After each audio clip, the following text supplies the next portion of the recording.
এবারে জানাবো এক নজরে দৈনিক পত্রিকার শিরোনাম।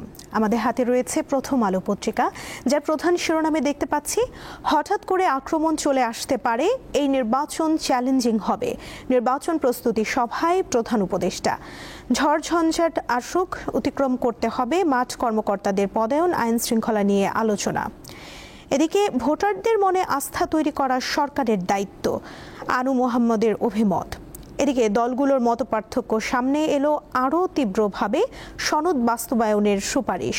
কমিশনের সুপারিশের বিষয়ে জামায়াত ও এনসিপি ইতিবাচক হলেও এর বিরুদ্ধে তীব্র প্রতিক্রিয়া জানিয়েছে বিএনপি। এদিকে ছাত্র জনতা হত্যাকাণ্ডে ক্ষমা চাইলেন না শেখ হাসিনা, এ নিয়ে প্রথম আলোতে রয়েছে আলোচনা। খাগড়াছড়ির প্রাণ চেঙ্গি নদী দখল দূষণে মুমূর্ষু। চেঙ্গি নদীর পানির প্রবাহ কমে গেলে সংকটে পড়বে কাপ্তাই হ্রদ, কাপ্তাই বিদ্যুৎ উৎপাদনে নেতিবাচক প্রভাব পড়ার শঙ্কা। এদিকে যুগান্তর পত্রিকার প্রধান শিরোনামে দেখতে পাচ্ছি, ঐকমত্য কমিশনের সুপারিশ নিয়ে চরম মতবিরোধ, জটিল সমীকরণে রাজনীতি। এদিকে আইন শৃঙ্খলা বাহিনীর সঙ্গে বৈঠকে প্রধান উপদেষ্টা, নির্বাচন বানচালে হঠাৎ আক্রমণ আসতে পারে।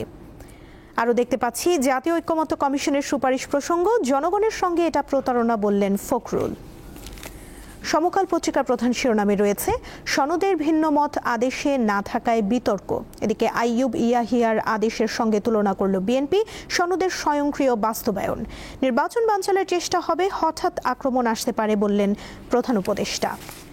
আজকের পত্রিকার প্রধান শিরোনামে দেখতে পাচ্ছি, নির্বাচন বানচালে হঠাৎ আক্রমণ আসতে পারে, সমন্বয় সভায় প্রধান উপদেষ্টা।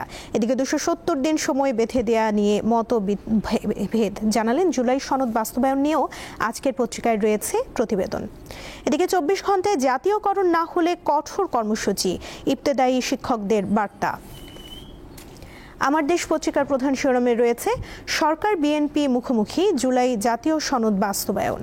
জনগণের সঙ্গে প্রতারণা করা হয়েছে বললেন মির্জা ফখরুল। এদিকে শেখ হাসিনাকে নিয়ে দিল্লির নতুন চাল। দেখে নিলাম আজকের দৈনিক পত্রিকার শিরোনামগুলো।